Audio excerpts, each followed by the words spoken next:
अली नवाज मान साहब, आज आप पाकिस्तान तहरीक इंसाफ की पार्लियामेंट्री पार्टी के अंदर ही मौजूद थे, ये ऐसे ही चलता रहना है मामला, नहीं चलने देनी असेंबली, करने देते लीडर ऑफ द ऑपोजिशन को तकरीर?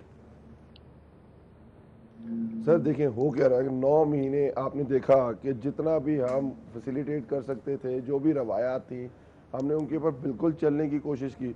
कहा गया लीडर ऑफ द ऑपोजिशन बनाया जाए शहबाज शरीफ साहब को, हमने कहा बिल्कुल ठीक है बना दिए, उनको बना देते हैं जी। फिर कहा जी सेनेट जो स्टैंडिंग कमेटी है उनका हेड बनना बहुत ज़रूरी है क्योंकि हमने COD किया हुआ है, तो रवायात है। हमने कहा अच्छा जी हम बना देते हैं। फिर उन्होंने कहा जी हमारे जितने पार्लियामानी लीडर्स हैं उनको मैक्सिमम टाइम मिलना चाहिए असेंबली के अंदर। स्पीकर साहब ने उन्हें मैक्सिमम टाइम दिया। अब ये देखें कि हो क्या रहा है। 9 महीने से होता ये है कि एक याद करा देता हूँ आपको कि असद उमर साहब ने एक मनी बिल पेश किया था। मनी बिल के ऊपर जो बात होनी चाहिए थी वो उस मनी बिल के हवाले से होनी चाहिए थी कि जो उसके ऊपर एग्जाम्पशंस दी गई थी हमारी एक्सपोर्ट ओरिएंटेड इंडस्ट्री को, SMEs को, हमारे फार्मर्स को, तो उसके ऊपर बात होनी चाहिए थी। तो शहबाज शरीफ साहब ने ओपन की तकरीर और उन्होंने पूरी की पूरी तकरीर नैब के ऊपर कर दी, 1 घंटा बोलते रहे। अच्छा ठीक उसके बाद आसिफ अली जरदारी साहब को फ्लोर मिला और उन्होंने भी 1 घंटा तकरीर की और पूरी GIT के खिलाफ तकरीर कर दी। हमने कहा कि आप भी वोट लेके आए हुए हैं, लोग आपसे भी तवक्को करते हैं कि आप उनकी आवाज़ उठाएंगे और इस मनी बजट पे आप हमारी आवाज़ बन के उठेंगे वहाँ। ठीक है। हुआ तो ये कि फैसला उसके क्या बाद आपने जब किया, हमारा क्या मैंने मौका नहीं आया बोलने देना? जवाब देने का, नहीं अब क्या फैसला है कि नहीं बोलने देना? जवाब देने का जब मौका आया तो इन सारी ऑपोजिशन ने बाइकआउट कर दिया। उसके पहले अगर आपको याद होगा 2010 कॉन्स्टिट्यूशन का लाहौर हाई कोर्ट 2010 एक्ट है, उसमें अमेंडमेंट के लिए कि 6 से 9 जजेस होने कि हमने उसमें लेके आए। उस पर जब वोटिंग उससे पहले जो उस पर डिबेट होनी थी अपनी तकरीर की, फिर बिलावल भुट्टो जरदारी साहब ने तकरीर की और बाइकआउट कर दी और कोरम की निशानदेही कर दी। जब कोरम पूरा निकला फिर वापस आए और कोई उसके ऊपर तहरीक जमा नहीं थी सवाए में बट अली भाई जरा मेरा सवाल का जवाब देना सर, जो आप आज कर रहे हैं वो कितना हेल्पफुल है बजट डिबेट को आगे लाने के लिए? आपने बजट पेश कर दिया, अब लीडर ऑफ द ऑपोजिशन की तकरीर मुकम्मल होगी तो बजट के ऊपर कोई सिर है हासिल गुफ्तगू होगी ना। आप भी तो लगभग वही करते जा रहे हैं। आप ये चाहते हैं अब मुनीब भाई एथिक्स कमेटी बनी है। एथिक्स कमेटी का काम ये था कि वो इसको सारे मैनेज करेगी, पूरे पार्लियामेंट के तरीका का सारे पार्लियामानी लीडर्स उसमें जाते हैं, ये वहाँ आपसे सारी बात डन करते हैं, बाहर आके सारा उसे उलट करते हैं। आप खान साहब को बोलने नहीं देते, कहते हैं वो इजलास में जितनी दफा आए इन्होंने उनको बोलने नहीं दिया। वो कहते हैं जवाब चाहते किससे? और अगर लेट्स सपोज ये बात जरा सुनिएगा मुनीब भाई, तरीका ये है कि आप बात सुनना नहीं चाहते उनकी, बजट तकरीर आप सुनना नहीं चाहते, तकरीरें आप GIT नैब पे करना चाहते हैं। कोई इजलास आज तक आपने रेक्विजिट नहीं कराया महंगाई के ऊपर, इजलास के अंदर कोई तकरीर में गरीब की बात नहीं की है, तो आप फिर आपको जवाब देने पड़ेंगे। ठीक है, आपको बताना पड़ेगा कि जो टीटियां लगी हैं आपके अकाउंट में, चले वो आप उसका जवाब देंगे। आप फिर फटाफट टीटियों में चले थे। बिल्कुल टीटियों पे बात मलिक साहब से हम करवाएंगे अमेरिका से। शहबाज शरीफ के अकाउंट में जो 99% जो उनकी एसेट्स है वो TT पे भाई हम उधर आएंगे सर, उधर बात होगी, जरा बजट पे बात कर लेना थोड़ी सी। अब जरदारी साहब के प्रोडक्शन ऑर्डर भी जारी नहीं कर पा रहे आप, या स्पीकर कहते हैं मैंने लीगल ओपिनियन देना है। मामला शायद सिंपल है, आने दे चले। बजट सेशन की अहमियत तो इतनी है ना कि उनके प्रोडक्शन ऑर्डर जारी हो, क्योंकि पीपल्स पार्टी का मौकफ इस पे जानना इसलिए जरूरी है। देखिए प्रोडक्शन ऑर्डर के पीछे आपकी लॉजिक क्या है? प्रोडक्शन ऑर्डर के पीछे लॉजिक क्या है कि एक हल्का इंतखाब की नुमाइंदगी रह जाएगी। ठीक है, जो हल्का इंतखाब की जो नुमाइंदगी है और वो आगे मनी बिल के ऊपर GIT पे तकरीर करनी है, मनी बिल पे ऊपर आके नैब पे तकरीर करनी है, तो नुमाइंदगी तो गरीब की हो नहीं रही। बट फिर अली भाई ये तो किसी भी मेंबर का इस्तेहकाक है ना। इसमें शहबाज शरीफ के प्रोडक्शन ऑर्डर जारी होते रहे, साद रफीक साहब के प्रोडक्शन ऑर्डर जारी होते रहे। अब भी कर इनके दौर में खैर दस्ती साहब का नहीं हुआ, वो एक अलग इशू है। बट मेरी अपनी राय है कि उसके अंदर जो बंदा रिमांड में हो उसको जमहूरियत के पीछे नहीं छुपना चाहिए। अच्छा मैं जरा मलिक साहब के पास भी जाऊंगा, लेकिन सबसे पहले इससे रुबीना खालिद साहब से पूछ लेते हैं। वो कहते हैं जी जो रिमांड में है अभी जरदारी साहब, फिजिकल रिमांड है, यानी नैब की कस्टडी के अंदर है, तो वहां पर नहीं होना चाहिए। कोई वाज़ेह दलील हुकूमत की तरफ से हम लीगल ओपिनियन दे रहे हैं, आप ये चाहते हैं जरदारी साहब गुफ्तगू करें, लेकिन क्या इंश्योर करें के हवाले से बात हो, नैब के ऊपर तनकीद ना हो उस तकरीर के अंदर? रुबीना साहिबा देखिए बिल्कुल मैंने इनकी सारी बातें सुनी और जितनी बातें थी वो एक दूसरे की कंट्रडिक्शन ही की। उन्होंने एक बात खुद करते हैं, उस दूसरी बात की पूरी खुद ही कंट्रडिक्शन कर लेते हैं। इन्होंने कहा कि हमने इनको शहबाज शरीफ को लीडर ऑफ द अपोजिशन बनाने दिया। अब ये पूरी तरह से इस्तेकाक अपोजिशन का है कि वो अपना लीडर किसको बनाना चाहते हैं। गवर्नमेंट बेंचेस का इसके ऊपर कोई इख्तियार नहीं है कि वो डिक्टेशन दें या उसके ऊपर अपनी कोई मर्जी बताएं कि उनको लीडर ऑफ अपोजिशन कौन सा पसंद है। ये पूरी कुली तौर पे सवाबदीद है अपोजिशन की अपना कि वो अपना लीडर किसको बनाते हैं। और इसी तरह पीएससी का भी जो मामला है वो एक प्रेसिडेंट है जिसको फॉलो करना है कि जो लीडर ऑफ अपोजिशन है वो ही जो है वो पीएससी का चेयरमैन होता है। तो इसमें ऐसी कोई एहसान वाली बात नहीं है, कोई आउट ऑफ द वे जाके उन्होंने कोई इसमें कोई हमारी असिस्टेंस नहीं की है। और दूसरी बात ये बार बार कह रहे हैं कि वो आके लोगों की बात नहीं करते, बजट की बात नहीं करते। देखिए वो अपने हलके के लोगों को खुद जवाब दे हैं, वो अपने हलके के लोगों को जाके क्या जवाब देंगे ये उनका मामला है और उनके हलके के लोगों का मामला है। इनको इसकी फिक्र करने की कतन ज़रूरत नहीं है। और दूसरी बात जो रह गई कि कोरम पूरा ना करने की, मेरा ख्याल है कि कोरम पूरा करना जो है वो हुकूमत की जिम्मेदारी है, ना कि अपोजिशन की जिम्मेदारी है। आप ऐसा माहौल बनाती है हुकूमत, लेकिन जरदारी साहब अगर आते हैं माहौल बनाती हैं तो आप एहतसाबी जिस इदारे की तहवील में जो शख्स है वो आकर उस इदारे के खिलाफ बात करना शुरू कर दे कि जी नैब गर्दी है, हुकूमत साथ मिल गई है।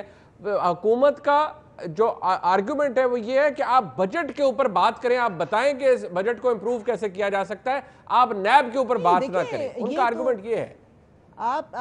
आप देखें वो जब आएंगे बात करेंगे उसके बाद हम ये जजमेंट पास कर सकते हैं ना कि वो क्या बात करेंगे। मैं पहले से हम बता दें कि वो पूरी लिखी हुई तकरीर दे दें इनको कि वो क्या बोलेंगे वहां पे। शायद इसी से राजी हो जाएं, आप तकरीर दे दें, हाइलाइट्स बता दें। नहीं होते, आप हाइलाइट्स बता दें जरदारी साहब की तकरीर के कि किस बात बारे में बात करेंगे। वो तो जरदारी साहब अगर जब आएंगे तो वो जो तकरीर करेंगे नेचुरली वो अपनी मर्जी से करेंगे। एक जमहूरी मुल्क है, वो हर किसी को अपनी बात करने का हक है, वो जो भी बात करना चाहता है। लेकिन मैं समझती हूँ कि हुकूमत में इतना बर्दाश्त का मादा होना चाहिए। पहली हुकूमत है जो अपना बजट पास करने की राह में खुद जो है रोड़े अटका रही है। ये पहले रवैया हमने पहली दफा देखा है गवर्नमेंट का। ये ऐसी मेरे ख्याल में अनप्रेसिडेंटेड है। नंबर गेम ना मलिक साहब, बात यह है कि मेरे ख्याल में वही हो रहा है। हुकूमत कहती है, यानी वज़ीर आज़म भी कहते हैं, उन्होंने कौम से खिताब में कहा कि मैं जाता हूँ मेरे साथ बदतमीजी करते हैं। आज शहबाज शरीफ साहब ने अपनी तकरीर मुकम्मल करने की फिर कोशिश की और आज भी स्पीकर को इजलास मुलतवी करना पड़ा। तो ये मेरे ख्याल में वो what goes around comes around, ये टिट फॉर टैट चल रहा है कि वो आप वज़ीर आज़म को टफ टाइम देते हैं, आप हुकूमत ने सोच लिया है कि वो लीडर ऑफ द अपोजिशन को बजट स्पीच मुकम्मल नहीं करने देगी। ये मामला जाएगा किस तरफ? क्योंकि फिर at the end of the day अगर ये कोई इतना बड़ा केओस मचता है तो लोग कहते हैं कि ये आपकी पार्टी के लोग ही कहेंगे कि जी देखिए इससे तो जमहूरियत भी खतरे में पड़ सकती है, इंप्रेशन बड़ा ख़राब होता है सियासतदानों का। देखिए दो बड़ी अहम बातें हैं। एक तो आपने अभी मुनीब साहब जो गुफ्तगू फरमाई है उसमें आप खुद ही सोचें कि कौन किसको बता सकता है कि वो असेंबली के फ्लोर पे क्या कहे। ये बात कर रहे हैं, यानी वो प्रोटेक्शन जो असेंबली को 300 साल से मिली हुई है आप वो ख़त्म करना चाहते हैं। आप ये चाहते हैं कि जमहूरी निज़ाम में पार्लिमानी निज़ाम में जब लीडर ऑफ द अपोजिशन खड़ा हो या पार्लिमानी लीडर खड़ा हो या कोई भी MNA खड़ा हो तो उसको सिर्फ उस चीज़ पे बात करनी चाहिए जो डिक्टेशन आए प्राइम मिनिस्टर ऑफिस से। ये आप चाहते हैं तो फिर आप ख़त्म कर दें। आपने बुनियादी तौर पे ये सवाल पूछ के जमहूरियत जो है उसको ख़त्म कर दिया है, क्योंकि ये 300-350 साल पहले प्रोटेक्शन दी गई थी। उस वक्त के बादशाह के ख़िलाफ़ स्पीकर ऑफ द हाउस ने प्रोटेक्शन दी थी, जिसके बाद में वो निज़ाम चलता चलता यहाँ तक पहुँचा है कि आप असेंबली पे कोई भी बात कर सकते हैं और आप किसी की जकड़ में नहीं होते। ये आज़ादी इसलिए दी गई है कि किसी को ब्लैकमेल ना किया जा सके, किसी को उठाया ना जा सके। जो वो असेंबली के फ्लोर में अपने हल्के के लोगों के मुतल्लिक कहे उसको इस्तेमाल उसके खिलाफ ना किया जा सके। तो आज आप ये कह रहे हैं कि आप वादा कीजिए कि आप नैब के खिलाफ बात नहीं करेंगे, तो फिर आप ये भी वादा ले लीजिए। हुकूमत का तो यही आर्गुमेंट है ना मलिक साहब, ये तो हुकूमत का आर्गुमेंट।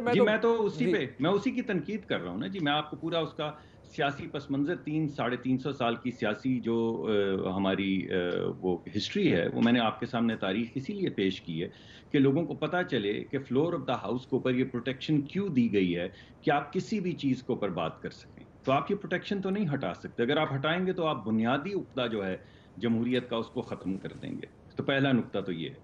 दूसरा जो सवाल आपने उठाया है उसमें अहम बात यह है कि जिस दिन बजट पेश हुआ और शाम को प्राइम मिनिस्टर साहब ने तकरीर की, पहली बात तो यह है कि इस बजट के सेशन के अंदर तो प्राइम मिनिस्टर ने तकरीर ही नहीं की, और जब तकरीर ही नहीं की तो उनकी तकरीर को डीरेल करने का सवाल ही पैदा नहीं होता। वो तकरीर पास्ट तो एक्सपीरियंस की मिनिस्टर ऑफ तरफ स्टेट इशारा ने। कर रहे थे ना कि मेरे ऊपर होटिंग करते हैं, बदतमीजी करते हैं। वहाँ उस दिन भी वो नारे तो लग रहे थे मलिक साहब, इफ यू न्यूटली ऑब्जर्व्ड इट, वो नारे तो लग रहे थे वजीर आजम के खिलाफ वहां पर।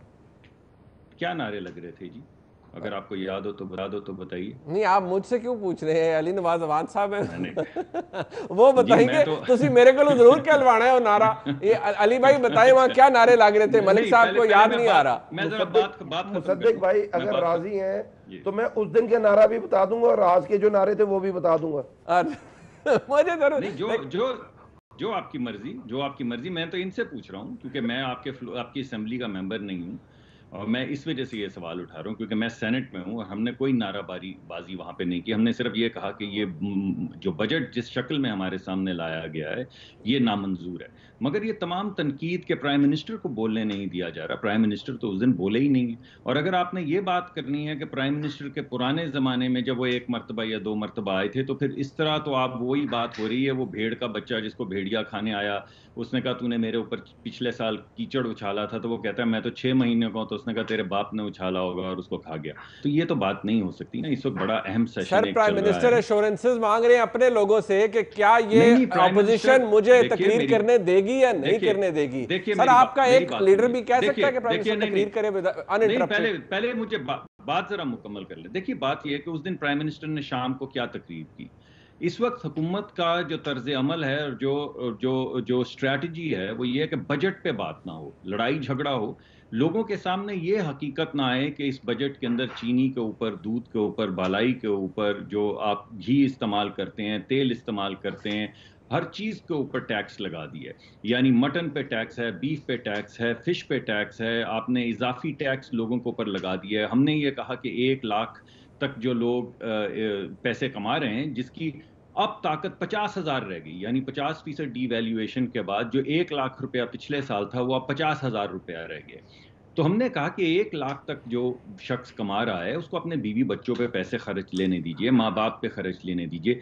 इन्होंने कहा नहीं, उसको भी टैक्स करेंगे। बात यह है भाई कि ये जो गुफ्तगू है जो मैं इस वक्त कर रहा हूँ, जिसमें चीनी की, दाल की, टैक्स की, बिजली के बिल की, गैस के बिल की बात होगी, ये बात नहीं करना चाहते।